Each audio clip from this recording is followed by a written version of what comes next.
Good morning, everyone. How are you? Good? All right. Welcome to LOBO Talks. This is the October session. Raise your hand if this is your first time attending a LOBO Talk.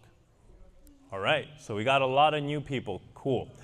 Let me briefly explain what LOBO Talks is. LOBO Talks is a program that we started. By the way, my name is Francisco. I work for the Longview ISD Community Relations Department.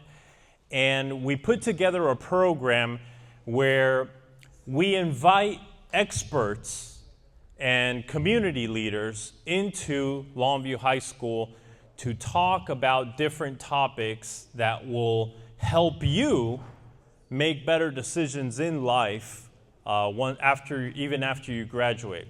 So we've had speakers here talk about what you need to know before you buy your first car, what you need to know before you rent your first apartment, how to invest wisely. We've even had a millionaire come here and talk to our students about investing and how to start early. And today, I am very, very excited with the guest speaker that we have with us. Now, guys, I only ask for one thing.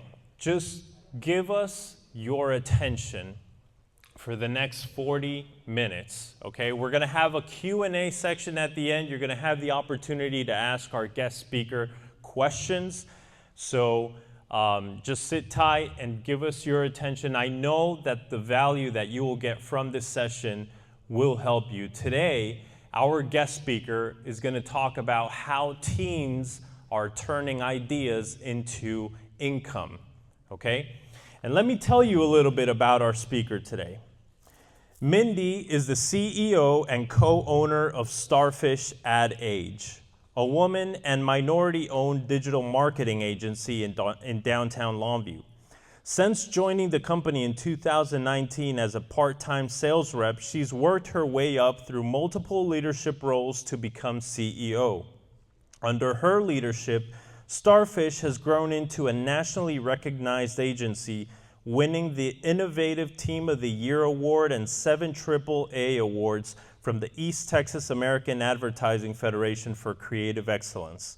Beyond business, Mindy is deeply involved in her community. She co-founded Longview Unplugged, an initiative celebrating local artists and creators, which earned the district 10 Mosaic Awards for diversity and inclusion. She also volunteers as a CASA advocate for children in foster care and serves as president of the East Texas AAF, that's the American Advertising Federation, where she also chairs the Next Wave Award Committee. Nationally, she was honored as one of the top women in media and ad tech in 2025, recognized alongside leaders from Google, the New York Times, and Time magazine. Before her marketing career, Mindy was a successful model and makeup artist, featured internationally and known for promoting confidence, self-growth, and community among aspiring models.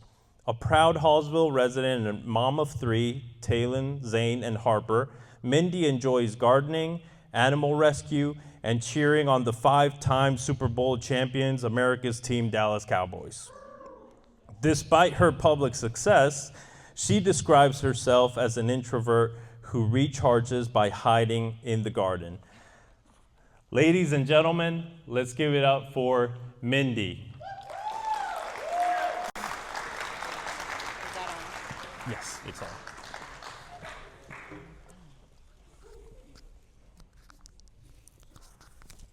Good? Perfect. All right. Hey, everybody. Good morning. Thank you for coming and listening to me speak. My career path and my journey has been all over the map. It's really kind of weird, and when I start talking about all the different things that I've done and how I've got to where I am, it doesn't typically fall in line with what you expect. I'm definitely not your run-of-the-mill cookie cutter type person, and I think it really does mess with people's perception of what success looks like, what successful people look like, and where you have to start in your life in order to become a successful person. So I've always been a disruptor of that. I don't like being told what to do, and I really just kind of do what I want to do, and I'm going to just do it. And that's worked out for me very, very well. I was told in high school, I was an athlete, I was a cheerleader. I was told that I had gotten my nose pierced, and that I was told that I couldn't do that. Like, you're not going to be successful, you're not going to be hireable, you can't be an example to people with like holes in your nose and tattoos on your body. And that was really weird to me, because I was like, why? Like, why can't you do those things? That doesn't make sense. So needless to say, I didn't listen to any of those things. And I got a tattoo as soon as I turned 18, and it's just kind of kept going. And I've continued to just grow and be successful, and just kind of prove everybody wrong on that. So as soon as I was able to really start grasping the concept of money and monetary value, I immediately was trying to find ways on how do I make money, how do I make money? I've just always been driven by wanting to make money. I haven't always had, I didn't really have a great childhood, I'll be honest. My childhood was really rough, it was really turbulent. And I'm not going to get into the details of all of that, but I didn't have a lot growing up. I don't really come from a wealthy family. I don't really come from a lot of, pre-established a foundation in order to help me to get where I needed to get in life. But I always knew that I wanted things, and I wanted to be happy, and I wanted to be comfortable, and I wanted to feel safe. And unfortunately, in the world that we live in, it does require a solid foundation of having a good financial career path, and just being able to take care of yourself. And if you have kids and you want a family, unfortunately, money does, it makes a big difference. And you guys, you're kids right now, but, the economy is not always great. It's up and down. So I just wanted to ensure, no matter what, that I had the skills and I was able to always provide for myself and my family.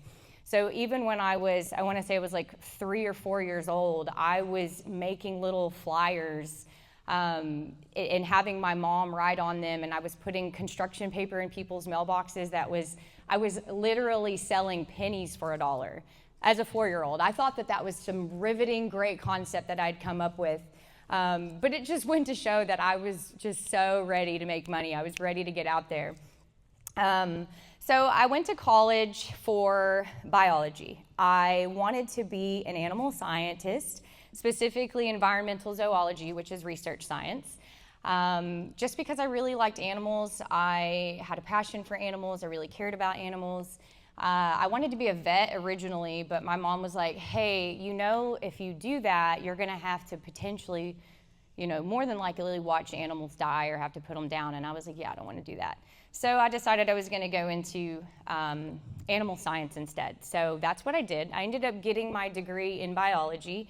And I really was glad I got to do that. I learned a lot in college. It really helped me establish, even just like going through my basics, like, understanding communication, speech tactics. I learned in college that I was actually pretty good at math.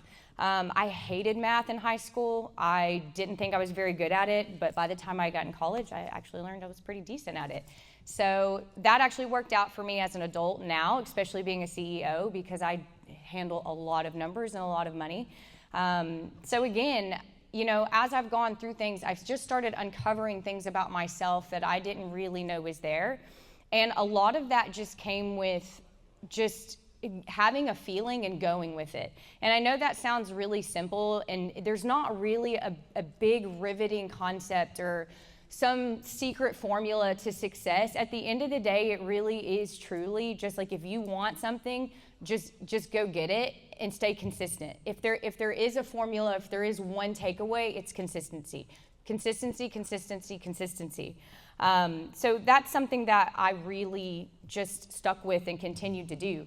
So while I was in college, I actually got married right out of high school to my high school sweetheart. And, we started building our family. And so I was, becoming a mom and, having children while I was in the middle of going to school. So it was very difficult having to go to school, stopping having babies. And then it took me a while to get my degree because of that.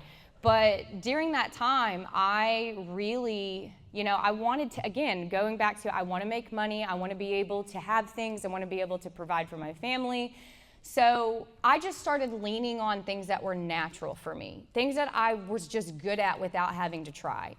And that really is the biggest thing you can do. When you think about the stuff that you do in your spare time or in your free time that you're just good at, like you don't have to work at it, you don't have to learn, you don't have to watch YouTube, maybe some YouTube videos on some, quick tips and tricks on how to improve a certain skill set or things like that. But those things that you're just naturally inclined at, you take those things and you turn that into your business opportunity. Something that you have is something that somebody else needs. And the way that we find out what that is again, when you are just in your free time, your spare time, when you feel driven by something, you feel motivated by something, whatever that thing is, that is your business opportunity. It is your business opportunity and it's waiting for you. And the best thing about that is it costs almost $0. When something is natural to you, it means that your upfront investment, your overhead is very low. It's not like you're having to go out and, buy a course on something. This is something you already know. I'll give you guys a good example of something that some of you may actually be pretty good at right now that you don't realize that you're sitting on a business opportunity on. And that's social media. So I own a digital marketing agency. One of the things that we do really well at is social media. I'm 35 years old, so I tend to be on the younger side of CEOs and especially in Longview owning a business. But that was an edge that I had over a lot of the other agencies and a lot of the other digital marketers in the area was, there were older generations and they had been doing what they were doing for decades. Why stop what has made them so successful? But there was a lot of people, a lot of businesses, entrepreneurs needing help with social media. Social media was something that was natural to me. So we offered that to businesses, and now we're doing things that our competitors, they just refused to embrace. They didn't want to do it. They didn't see the need in it. They thought it was childish.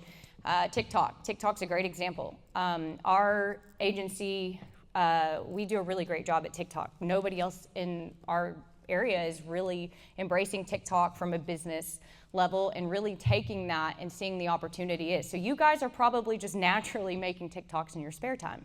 You're probably just creating content in your spare time. And you don't realize that that is an opportunity for you to make money because people need it. They want it and they need it because it is marketable. Anywhere that there is an opportunity for somebody to tell their story is a marketing opportunity. Whether that's on TikTok, whether that's on YouTube, whether that's on a website, Facebook, wherever it's at, if there is a place for somebody to explain or tell their story, that means it's a marketing opportunity. So if you guys are that's what you're doing. You're sitting around, you're goofing off on CapCut, because that's what I do. You could take that and you could offer it to people who really need to sell their business, but they don't really know where to start. They don't really know, they don't know how to articulate a story. They don't know how to be, creative. That's a way for you guys to offer something of value to somebody that they need and can help them. And it's something that's super natural to you. So again, I started out doing makeup. That was something that was very natural to me. Makeup, to me, it just made sense. People asked me, they were like, "Oh, did you go to school for this?" No, I didn't. I did not. They're like, "So you just started doing it?" Yeah, I did. I just started doing it. Those are the things that you take and you start charging people for. If you don't know what that is and you're trying to figure out what that niche is for you and what you're good at, just kind of start jotting your thoughts down, start thinking through the things that you like to do. Some of the things, maybe people have complimented you on things like your style, your fashion. If you're somebody who, maybe you're a people's person. I'm really good at just yapping. Maybe you're a good yapper. There's an opportunity there. That means that you're probably sales oriented. It means you've got a hustle mentality. You can turn that into an opportunity as well. Really simplistic things. You guys can really develop that and use that to your advantage. So I did the makeup thing for a while. I built up my makeup business pretty well here in East Texas. I even had a storefront for a little while in Spring Hill. And yeah, it was a lot. It was going really well. And I just kind of gotten to the point to where it was a lot in terms of time and energy.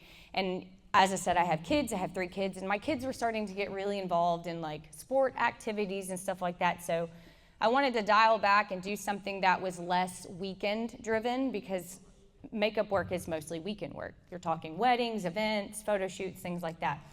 So, and that was the same with the modeling career as well. It was just a lot of weekend work, and I was tired. I wanted to be a present mom. I wanted to support my kids. So then I went back to the drawing board. Even though I was successful, I was making money, I was one person and I was kind of tapping out. So I was like, okay, I'm gonna go back to the drawing board. And now that I've done this for a few years, I've learned a lot about myself, and I learned things that I'm good at. And it was in that time period that I learned that I was good at marketing, that I was good at social media, because that's how I had built up my entire makeup career, was through social media. I couldn't afford a website. I couldn't afford billboards. I couldn't afford radio ads, none of that stuff. I was just taking something I was good at and painting people's faces. And slowly over time, I invested more and more into like my makeup, my supplies. But I didn't have a lot of money to basically take that and flip that into something else. So I had learned a lot through social media and how to push myself. And I had found a job listing for a social media coordinator here in Longview for a company called Starfish Ad Age. So I applied for it. I was like, sure, I'll do that. It's part-time, which means I still get to keep doing makeup, the thing that I love the most. And I can kind of supplement my income a little more, which means I don't have to spend so much time on the weekends working. I can say no sometimes if I want to. I can be a more present mom. So I applied. I ended up getting the job. And my business partner, at the time, he said, "You're actually a salesperson." It's like, "I know you applied for the sales coordinator role, but I want to offer you the job as a sales executive." And again, I was hustling all the time. I was tired of having to just every other month just depend on cash flow. I was ready for a steady paycheck. And so I was kind of like, man, is this going to be a commission-based job? Because I'm kind of getting tired of this hustle. And he was like, no, well, it'll be an hourly plus commission. And I was like, okay, sold. I'll do that, because I feel like I can breathe a little more. So I took the job and I started working part-time, about 20 hours at $12 an hour, which isn't a lot. But it was something that it was natural for me. Again, selling was natural to me. Talking to people, being a people's person, despite me learning I'm an introvert, I was good at it. So it just felt like something that was easy for me to do and something that I could build and grow at. So I started doing it, and again, because I was good at it, because it was natural to me, I got up to sales director, and then eventually I became CMO, which is Chief Marketing Officer. And then I became CEO over time. And so now my role looks completely different. To go from makeup and modeling to selling pennies for $1 to now being a CEO, it seems kind of like a weird journey, but really it wasn't because I went to school, and I got this degree. And keep in mind, guys, I have a degree in biology, science. So none of that. Those are all completely one's over here, one's over there. It doesn't make sense. But it's just because those are the things that I liked. Those are the things that felt natural to me, and those were the things that I was good at. And so I just rolled with it. And that's what I didn't overthink it. I didn't go, well, I can't do that. I can't be that because, I can't, because I have tattoos and they said I can't do that, Or, I was, it's going to be too hard. I was just like, no, I like it. I'm going to do it, and I'm going to try my hardest to do it. And I think that that's something that's really important for you guys to take away. And this is something that I've learned in many years of doing what I've been doing, and in my growing of my career. I've had lots of conversations with lots of people. And a lot of people ask me, well, how do I do this or how do I do that? And then I'll ask them questions back. Well, why haven't you done this right? Well, it just seems hard, and then I have to do this, and then I have to think about this. That's where you mess up. You mess up when you overthink it, because then you get stuck in what we call execution paralysis. Are you guys familiar? Have you ever heard of execution paralysis? Execution paralysis basically means like you freeze and you can't get anything done. Like you know you need to do it and you know what you need to do it, but for whatever reason, you can't. Whether it's a mental block or whether it's a confidence issue, you just get stuck in it. And then next thing you know, weeks to months to years have gone by, and this vision that you had and this goal that you had is past. The opportunity is past because you got stuck in execution paralysis, because you got too hung up on the what ifs and how do I do this and well, I don't have this. Just do it. It sounds cliche, it sounds goofy, it sounds corny, cheesy, all the things, but it really is that simple. You just don't think about all the details. You're going to figure that out as you go. You will figure it out as you're going to learn. You're going to go, okay, I'm not going to do that next time. Oh, well, I learned a better way to do X, Y, Z. And one thing that was really hard for me in all of this, and one very, very hard lesson that I had to learn, is failure. And again, this sounds cliche, but failure is a non-negotiable. You cannot overcome it. You can't cheat code it. There's no hack for it. Meaning if you're a perfectionist, if you're somebody who doesn't like to fail, if you're somebody who doesn't like to lose, if you're somebody who you really have a hard time with messing up, making mistakes, this is a very, very hard fact that you're going to have to come to terms with, is that you are going to have to make mistakes, you are going to have to fail, and sometimes you're going to have to fall flat on your face. That is the only way you learn.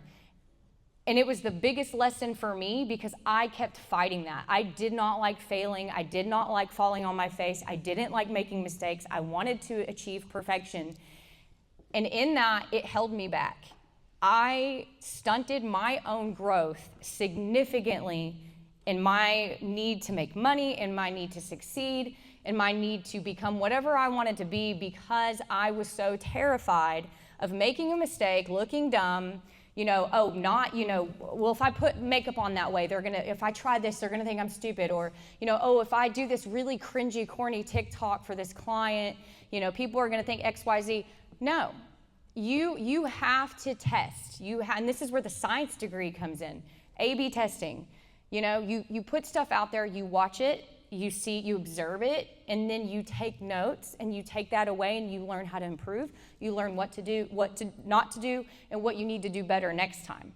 And that is honestly the key. That's the key to taking something that's natural to you, something that you know is something that you can turn into a talent and skill that you can monetize off of, is just go out there and do it and learn along the way.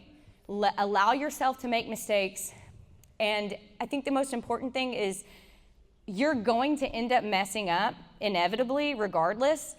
So it's so much better to have that happen in a controlled environment, meaning like to be open-minded to it, anticipate it, and allow it to happen versus trying to stop it from happening.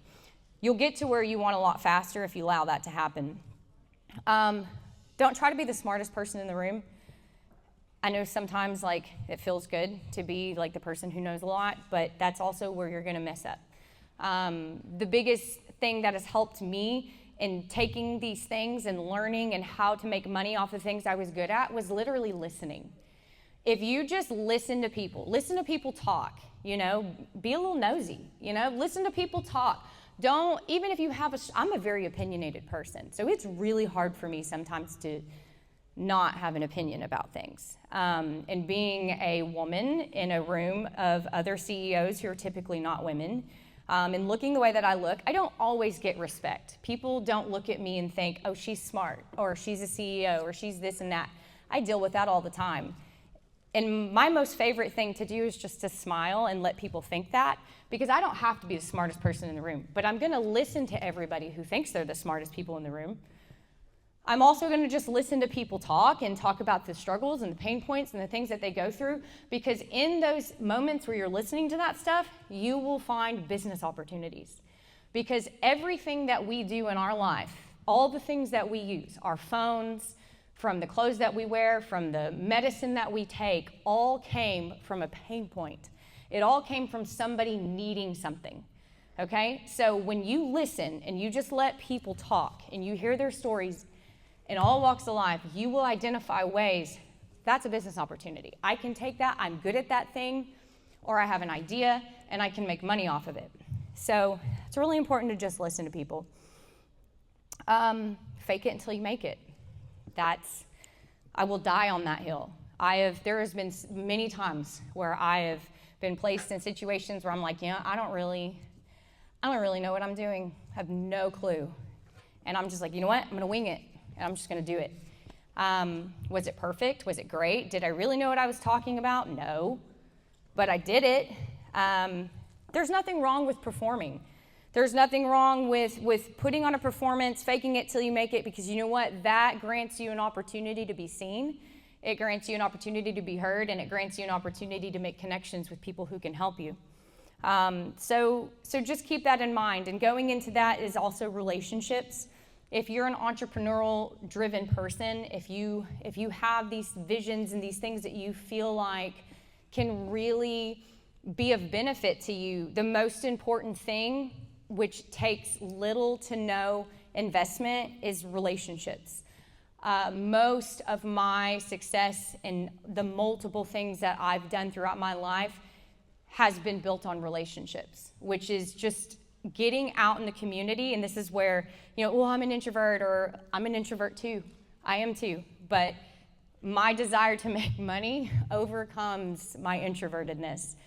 Sometimes it takes me time. I got to go in my room and decompress for a week, but I do it because I want to be successful, and I want to keep driving forward. So relationships will be the gas to, let's just say, I was a vehicle, right? So your success, your career, your goal is a vehicle. Your relationships with people is literally the gas. Your motor is your motivation, and your vision is the steering wheel. The more people that you build connections with and you get to know people, you may not know it, but insurance, like I have people in the insurance is boring. I don't care about insurance. It's something that I have to have. It's not something that I want. It's not something I care to learn about. But I have a client that's in insurance, and building that relationship with him has helped me in my personal life. It has helped me recommend people. It has helped me branch out into other niches that we would have never thought about. So the point is that even those boring, unappealing things that, you're like, I'm not really passionate about it, that's okay. Just be open-minded to it. Build relationships with people within communities that you may not find necessarily appealing, because one day along your journey and what you're doing and you're building your career, they may have something for you that can help you. They may have a resource. They may have a referral. They may have a suggestion. They may have a recommendation. That has helped me more often than not. It's just knowing people and leaning in on the people that I know to help me get to where I need to be. So relationships are very, very, very important. I would also say, when me and my kids were having this conversation, my oldest son's 15, and we're thinking about college and all that stuff, and sitting down having conversations about, I don't really know what I want to do. He's like, I don't really know. He's like, I like sports. Okay, so he's like, I want to be a pro athlete. He's not going to be a pro athlete, but he's like, I want to be a pro athlete. And I'm like, okay, but why? And he's like, well, I like sports. Okay, but why do you like sports? Well, they're fun. Okay, well, what's fun about them? Well, it's competitive. Okay, so what's appealing to you about competition?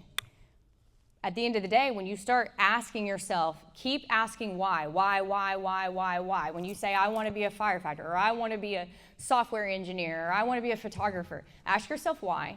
And then every time you answer your why, keep asking why.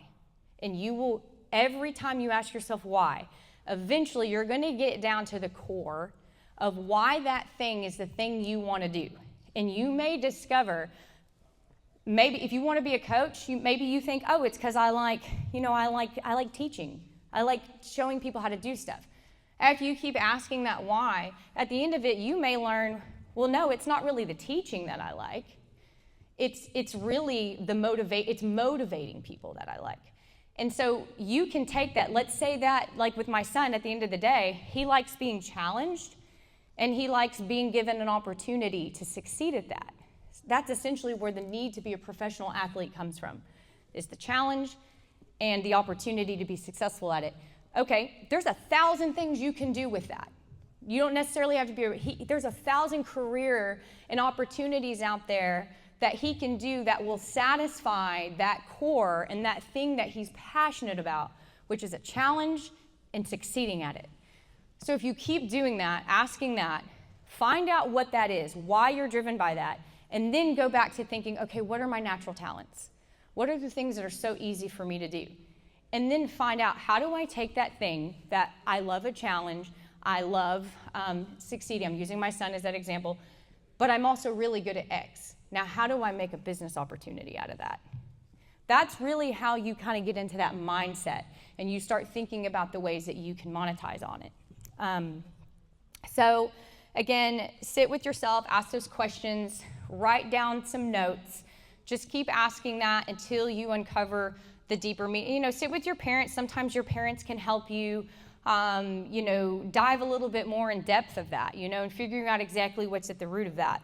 But it really is, at the end of the day, you guys, you can go into a career that you're like, well, I'm going into this career, or I'm doing this because, you know, I want to make money, or I want to do this and I want to do that. But if you're not doing the thing, or if in some way you're not doing the thing that you actually genuinely like it's not satisfying something in you and the thing that you're most passionate about, you're just going to be constantly chasing a high. You're going to be constantly trying to figure out, well, why am I not happy? Well, you know, I did this and I did that and I followed all the rules and I checked all the boxes. The world is not a rule-following place. And teachers are probably mad at me for saying that, and I apologize. I'm not much of a rule follower, but it's not. The world is not a place of rules. It's not a place of order. It is a place of, you got to go out there. If you want something, you got to get it for yourself, and you got to work hard. You're not entitled to anything, unfortunately.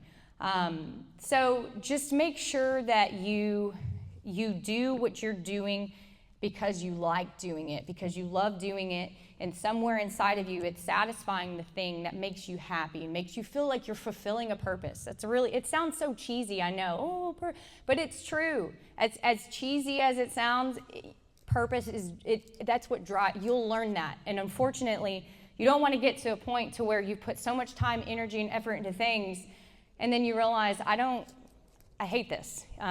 So purpose, make sure you find out what your purpose is and just rock and roll with it.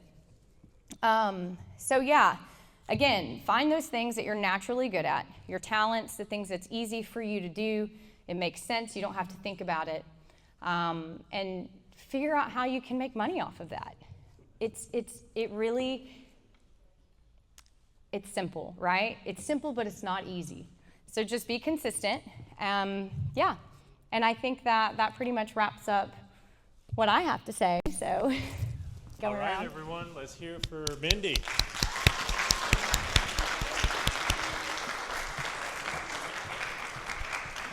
Sorry. Thank you so much, Mindy. And now we're going to move on to our Q&A. And so if you want to ask Mindy a question, please raise your hand. I'm going to be with this wireless mic, and this is for the people that are going to be watching this video so that they hear your question. They're not going to see you. They're just going to hear your question and then hear her response. So anybody want to ask a question, this is your opportunity, guys. It's not every day that we have the opportunity to talk to a CEO of a digital marketing company that knows that knows a lot of business opportunities out there. Maybe you want to start your own business and you want some tips, on how to improve marketing, how to market your service or your product. So this is your opportunity again, guys. Any questions? Okay, we have a question over here. Hold on. Wait. How did I remain humble throughout my entire journey? Wait. Hold on. I'm sorry. Can you ask that question again? How did you remain humble throughout your entire journey? Like, how did you not just gain an ego from this all this power you technically have? That's a great question. Okay, so I'm going to be a little disruptive right now. I hate the concept of being humble. I'm going to be honest with you. I don't know why people wear that as a badge. Be humble, be humble.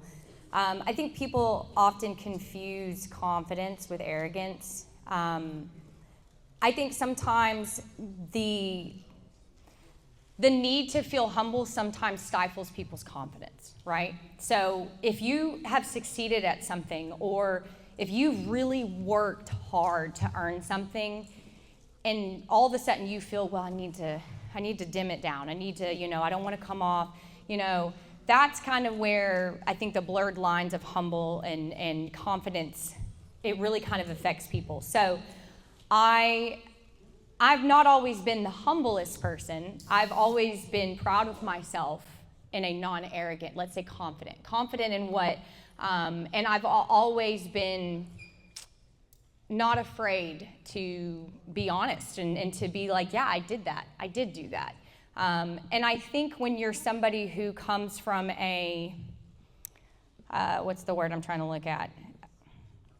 A marginalized group, right? Women, whether that's being a woman, a person of color, sexual orientation, whatever it is, right? Marginalized group. I don't think it's fair for people like us when we succeed to have to be humble, because you've had to fight twice, sometimes triple as hard to get where you're at. But I did like your question about the ego, because that is different. Your ego is different from your confidence. And your ego will destroy you, and it will stop you from being successful. So having an ego death, letting go of your ego, is the most important thing you can do. And that's where it comes into not being afraid to make mistakes, not being afraid to fail, because your ego is tied up in validation. Your ego is tied up in, well, I want to do this because I want other people to like it, or I want other people to think that I'm cool or that I'm doing a good job. That's where your ego comes in. So if you remove the need to impress other people or to do something because other people are going to like it, or because, oh, well, I want to do this because so-and-so thinks it's cool, or I don't want to do this because I think it's embarrassing. You have to let go of your ego in those scenarios, right? Because that will stop you. So ego, yes, get rid of it.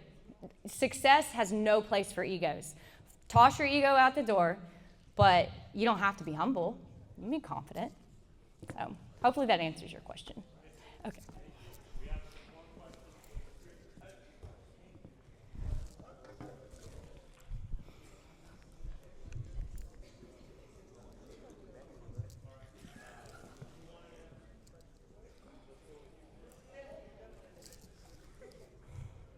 Okay, what's your question? Here we go. So the part when you told us that you were successful even though people told you what to do and you didn't want to do it even though you were successful. How did you do the stuff that you wanted to do when people told you what to do? So I couldn't hear. Could you repeat it? Yeah, the question is, so when people told you, what to do and you didn't want to do it, how did you, despite all that, how did you end up becoming successful? Like overcome that and put that aside and just become successful? Great question. To put it in the most simplest terms, I just said, okay, and then just kept doing what I wanted to do. Like, I know that sounds like, well, that's not, it literally is that simple though. When somebody tries to give you an opinion about your life, your dreams, your passion, what you can and cannot do, just let them do it and then go, and then turn around and keep doing what you're doing. That's what I do. Somebody tells me how to do something, or they're going to try to give me an opinion on about something that I've made my mind up about. I'm going to let them have that opinion. I'm going to let them tell me about it all day long, and then I'm just going to keep one ear and out the other. I'm just going to keep going on the path that I'm going on, because that kind of goes back into his question about the ego, right? So if your ego is involved, that opinion, that suggestion that you can't do it, you're going to get hung up on it, because you're allowing somebody else's validation of what you're doing get in your head. And I know that's so much easier said than done because we're humans, and it really does. When people say stuff, I have a friend who is a world famous musician, and he's got all these good comments on his YouTube video, and he may have 2 comments of people just trashing on his music. And those are the 2 comments he focuses on, other than the 2,000 that are saying he's great. You have to literally take that and leave it, because if the second that you let other people's opinions affect you are going to succumb to that. You're going to be stifled. So you just have to let people say what they're going to say. You can't convince people to not have their opinions. You can't convince everybody to like you. And when you try too hard to do that, what's the point? There's no point. You are not going to be perfect ever. So you just have to literally keep moving forward and not allow somebody else's opinion or thoughts interfere with your vision. You just see it. You see it for what it is. You take it and then you get rid of it, because it doesn't matter. It, at the end of the day, doesn't matter. You just keep going. All right. And we have another question over here. So, oh yeah. Yeah, sorry guys. So if I was starting on a social media platform with basically nothing, how would I go about getting a large amount of people to know who I am? Okay. Are you talking about you're starting on a social media platform as a social media marketer, or you're starting on a social media platform as like any business or a creator? More of a creator. From a creator aspect? Okay. How you go about it is, one, you need to figure out which social media platforms that you need to spend your time and effort on, okay? And so that's gonna come down into understanding the people that you're selling to, okay? So let's say you're can you give me a business? Can you give me a skill or something, anything that you would be selling? So like video games? Okay, so like streaming content and stuff like that. Okay, so your target demographic is going to be like younger people, right? They're going to be probably anywhere from your 37 and below, right? So looking into statistics, and these are things that now AI can do a ton of these things for you. You know, you go to ChatGPT, you go to whatever AI platform you're using, and say, hey, what is the top used platforms by the people that your demographic X. So once you figure out what that is, then you know that that's where your focus is going to need to be. So it's going to be on TikTok, right? So how you go about that is you're going to start following content creators who are doing similar things that you want to be doing. Start following them. You're going to start searching for hashtags. Hashtags are the key in social media, especially TikTok, because that's how the algorithms figure out who's going to see what. You're going to start searching hashtags that are similar to the things that you want to do. You're going to start following those people. You're going to start paying attention. You're going to what we call research, R&D, research and development. You're going to spend, let's say, a couple of months following these content creators who are essentially doing what you want to do. You're going to start paying attention to the types of content where they get the most engagement. You're going to start paying attention to the types of followers. You're going to start paying attention to how they engage with their followers, the types of comments, and you're going to make notes of that. And then you're going to take that once you've had enough data to really quantify, okay, now I understand. I understand that, maybe the more funny content appeals more to the people that I'm trying to appeal to. You're going to figure out the types of content by doing that you are going to now take back and go to the drawing board, and you're going to apply that to your image, to your brand, and you're going to start doing that. And it's going to take time. Unfortunately, I know everybody wants to go viral. Everybody wants that one video that just lays it out for them. But it's unrealistic. You have to be consistent. And I will tell you that social media, the number one key to being successful in social media is consistency. The platforms, they want you to post often. They want you to post regularly. They want you to post consistency. So meaning they can guarantee that you are going to have at least 8 posts a month around the same time, and you are appealing to the same type of audience. That's what they want. They're machines. That's how they learn. So think like a machine. Think like an algorithm. Pay attention to the people who are successful at doing the thing that you want to do. Make notes of that, take it back, and now put your own branding behind it. Does that make sense?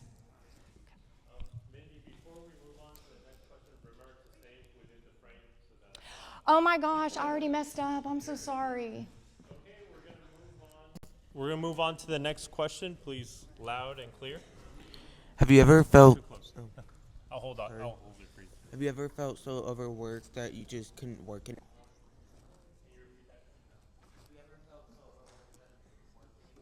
Have I felt so overworked that I couldn't work anymore? Oh, yeah, literally last week. All the time. Yes, absolutely. That is the reality of the situation. When you are somebody who's very motivated and you've built up quite a bit of things around you, yes. Yeah, absolutely. There are lots of times where I straight up just crash out, I'm not gonna lie. Like I will just, but you know what? Like that's gonna happen. It's no matter, stress is gonna hit you in your life, no matter where you're at. You can either be broke and stressed, you can have money and be stressed, you can be successful and be stressed, you can be not successful. Every single thing you do in your life is gonna come with stress. You just have to figure out what kind of stress you're most comfortable with dealing with. And for me, I'm comfortable with dealing with, I'm a little overworked and overwhelmed right now because of all of these things that I've built for myself. I like that kind of stress. I don't like the kind of stress where I'm trying to figure out how am I gonna put food on my table, what am I gonna do next month to be able to pay. I don't like that kind of stress. So whatever stress that's easiest for you to digest, that's where you gotta go with it.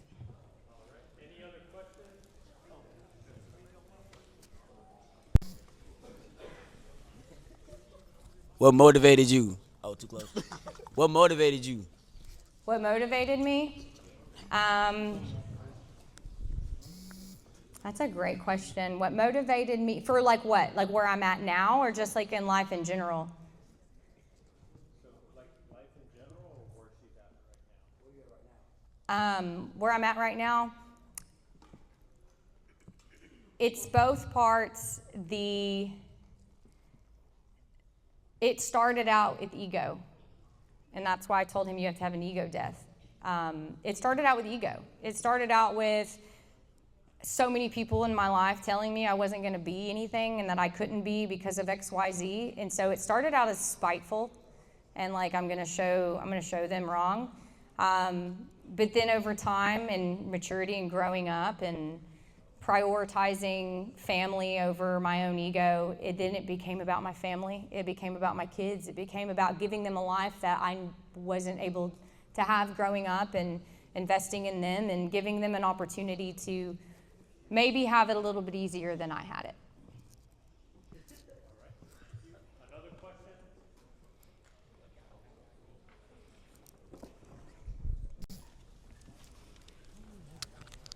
Do you feel like diversity and inclusions? Yep, speak up. Okay. Do you feel like diversity and inclusions matters? I feel like diversity and inclusion is absolutely obligatory and essential. And anybody who says it's not is out of their minds.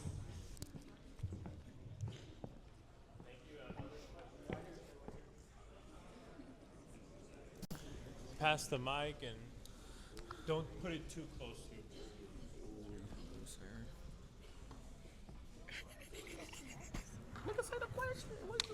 How long did it take you? How long did it take me to get to where I'm at? Yes. 35 years. No, that is a joke because I'm 35. Where I'm at right now in Starfish, it took me 6 years. A totality of everything that I feel like defines my success, I would say 15. Because I had to learn a lot of, keep in mind, you know, I've had multiple careers, multiple businesses, trying to figure out what I wanted to do, what I didn't want to do. And all of that ties into and plays into where I'm at now and was a part of the process. A lot of learning, growing, and just, you know, throwing things at the wall. So I would say totality 15 years, but with Starfish, it's been about 6. Guys, when we ask questions,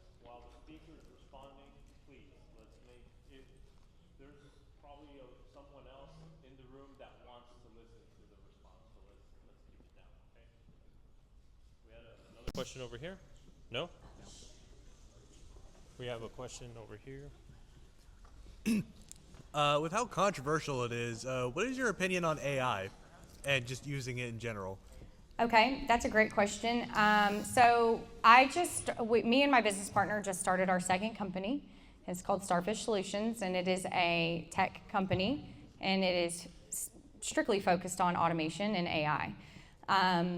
AI it's one of those tug-of-war things for me internally, because I do see the dangers in AI. I do see the effects that it's going to have in terms of the working force and life as we know it. But unfortunately, that is decades over decades. We've had things that have came in that has disrupted the world as we know it, and we've had to adapt. We've had to change.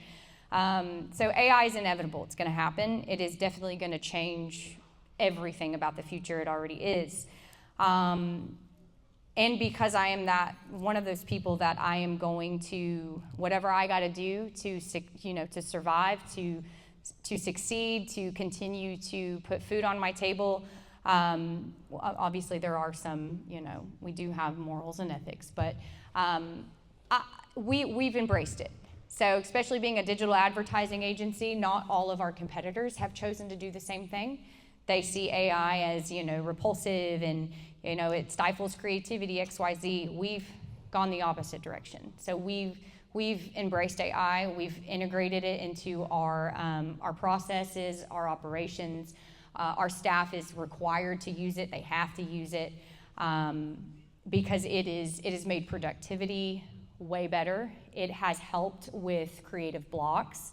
It has helped with production. It's helped with stress. It's made things a lot easier.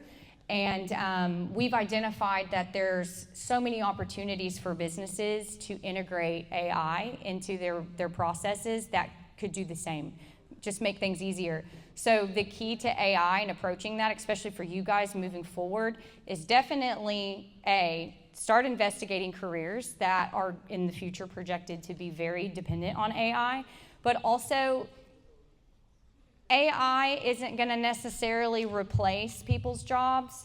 It's the people who know how to use AI that are going to replace people's jobs.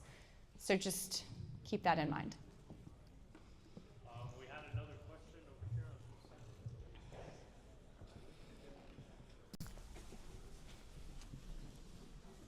Over here.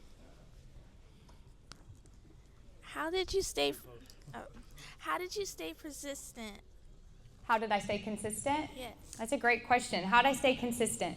So consistency is one of those things where it almost works like a habit.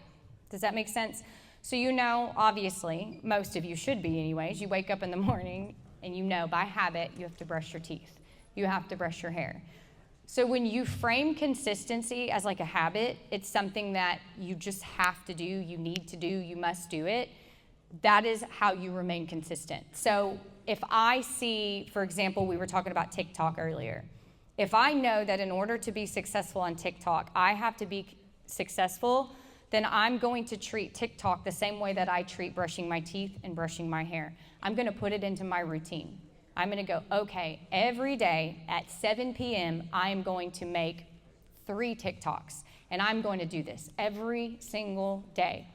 That is how you develop consistency, is you treat the thing that you need to be consistent about like a routine or like a habit that you have to do, or that is typically it's something that you must do day over day. So whatever that looks like, set a schedule for yourself, set a time.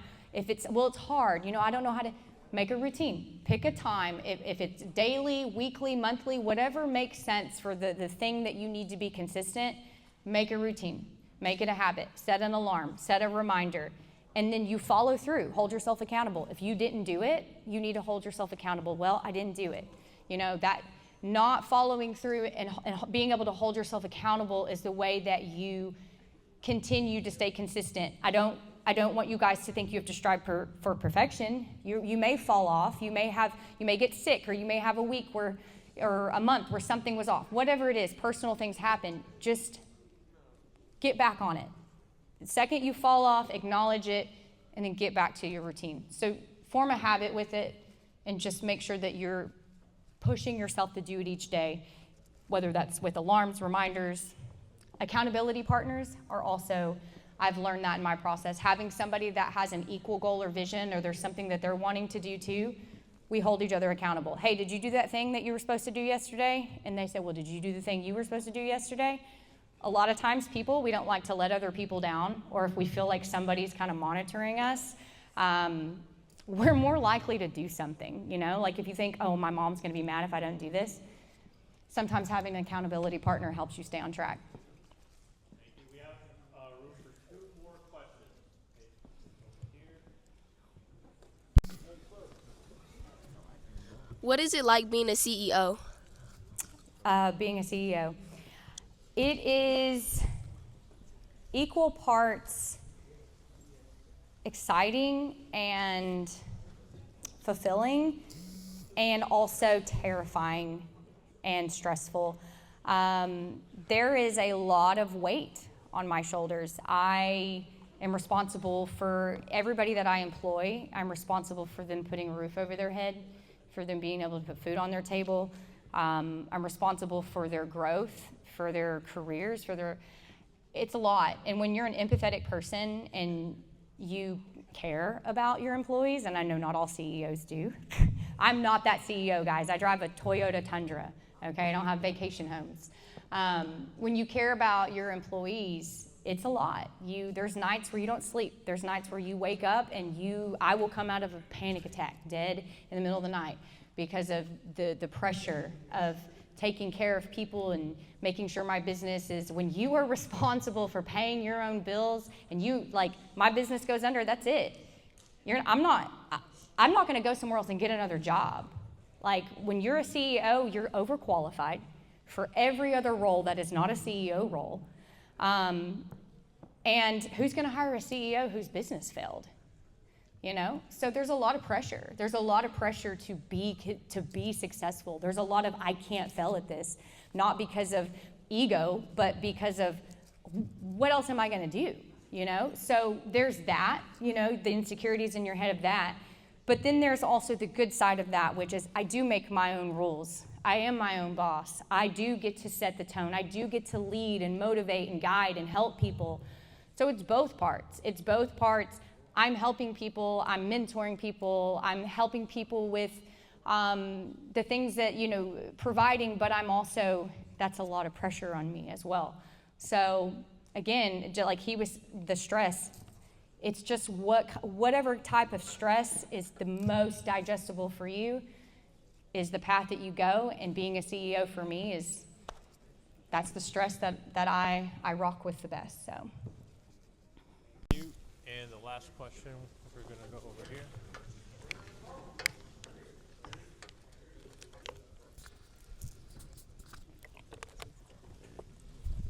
What's your TikTok? What? Did he ask if I was on TikTok? Yes, man. I'm not telling you. Hey, why would you say? Y'all are going to be on there trolling Okay, my guys, TikTok. a real question here. Come on. Okay. It's a bunch of cowboy stuff. You're not going to like it. What is your next plans as CEO? My next plan as CEO. I love that question. My next plan as CEO is to actually, this is going to sound kind of silly. It's actually to be able to get to CEO. And what I mean by that is we're a small business here in Longview. We're not like Nike or anything like that. There's a lot of times where I'm working in my business. There's a lot of times where I'm doing stuff that technically I should have a person in place to be able to do that job. But because we're a smaller business and, we're still in our growing, even though we've been in business for 10 years, it takes a long time to really grow a business. There's times where I'm having to work in my business. And technically, as a CEO, you're not really supposed to be working in your business. You're supposed to be the visionary. You're supposed to be the person that's coming up with the ideas and, making sure that, primary role is to make sure your business is sustainable and that it's scalable. So right now, I am making sure my business is sustainable. and scalable at the same time. But my goal is to be able to not have to necessarily be in the day-to-day and get stuck in the weeds, and to be able to take a step back and be more on the innovative side of things and the visionary side of things, to be able to really grow at large, if that makes sense. And that's just the reality of the situation. Sometimes you got to put your working gloves back on and get in there. So that's where I'm at right now. All right, everyone, let's hear it one more time from Mindy.